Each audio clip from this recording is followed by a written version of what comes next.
Welcome to Daily Dhamma, a letter to our children. I'm Dhamma Bum, and I will introduce you to our YouTube channel and to the book upon which it is based. The Buddha that you see in the picture above belonged to Mrs. Dhamma's great-grandfather, who was a Jodo Shinshu monk. That's the dominant sect in Japan, and it's Mahayana Buddhism. And he was famous for walking around talking to people about Ichi-nyo, the oneness of all things. We're very grateful to him and his wife for the big Buddha, for Mrs. Dhamma, and for their great-great-grandsons, none of whom would be here if it were not for them. With only 4 exceptions, we have not mentioned our most important sources by name. Our parents, grandparents, great-grandparents, children, grandchildren, and friends taught us everything of value here. The opinions expressed and mistakes made are ours alone. We're grateful for the comments received from people who have seen bits and pieces of this, but we won't implicate them. We didn't circulate copies for several reasons. One, we didn't want to impose on anyone. We also didn't want to mention anyone who might be uncomfortable being linked to our opinions. And finally, this really is a letter to our kids and grandkids, so it seems strange having someone else read it first. We realize it sounds disingenuous to publish something we claim we don't want people to read, but that's not exactly the case. We don't mind people reading it, but we wrote it for ourselves and for our kids, not for anyone else.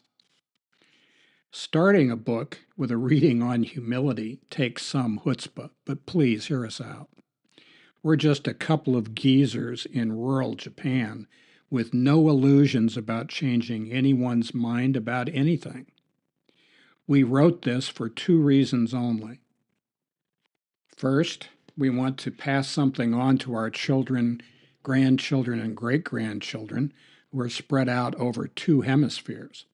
Second, we want to add some Dhamma, the teachings of the Buddha, to our own morning readings. Our primary purpose is to leave something behind besides a bag of IOUs. Writing a book is within our control.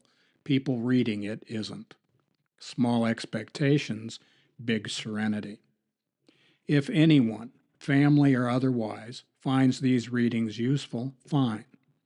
If they don't find them useful, fine. If you are not our progeny, and even if you are, these may not be the droids you are looking for. Fine. We've looked for a Dhamma reader for personal use for years. During that time, we've read 3 books every morning over coffee. We still find them inspirational, but we'd like to add a reminder of our own spiritual and religious beliefs too. We have a mixed marriage. Mrs. Dhamma is Jodo Shinshu, that's Pure Land, Mahayana Buddhist. Dhamma Bum, that's me, is Thai forest tradition Theravada Buddhist. Because we couldn't find a daily reader that works, we made one ourselves. This too is within our control. So, to our children and our children's children, in our opinion, the world has always been a hot mess. If you're looking for doom and gloom, you will surely find it. Just remember that describing the darkness does not shed any light. There have been many, even darker days in the past, but our ancestors left us tools for when we feel overwhelmed. These may be hard times, but they're going to pass. They might pass like kidney stones, but they'll pass. In Buddhist terms, things arise and then they disband. They disband, then they arise. Or, as Joe Rogan put it, hard times make hard men make soft times, Soft times make soft men, and soft men make hard times. So it goes. The Buddha and Rogan aren't the only ones we quote. We tap a wide variety of sources. Being derivative is not a bug, it's a feature. This isn't academic, but we do give in-text citations and sources in the appendix. The whole point here is to pass on what we've learned from others, most of it through unforced errors, not listening, and ignoring common sense. Here's a tip.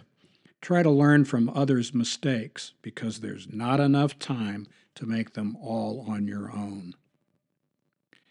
Around 2012, we wrote letters to our youngest sons as they were leaving home. Mine were banal. Mind your own business, keep your hands to yourself, don't be a jerk, like that. But Mrs. Dhamma told them that to have a good life, they need humility, sincerity, effort, and gratitude. These are the four main themes we develop in this extended letter to the people we love the most. Between these cardinal points, we have inserted the parts of the Eightfold Path.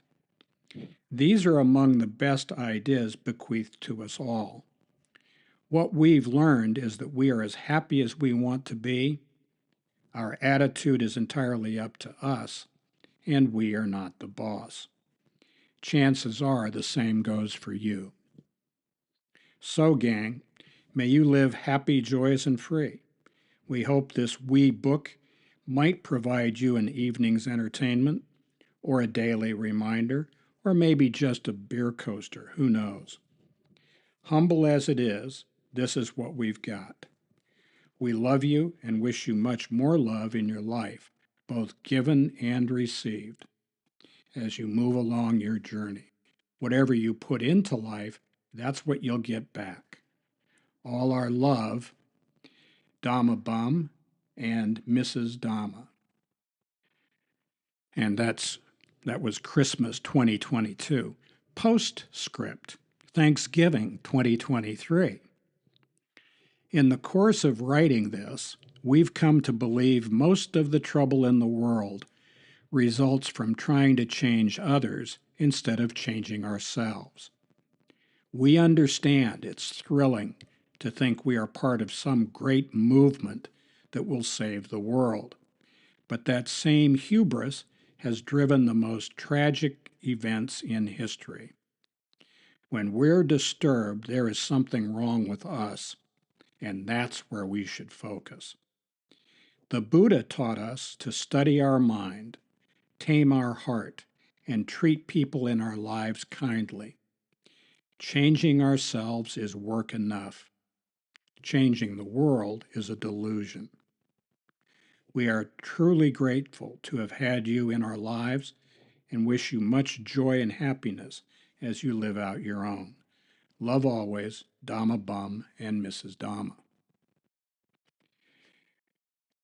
So, we welcome you to the channel and hope that something you hear in this place will be of use to you as you go through your life.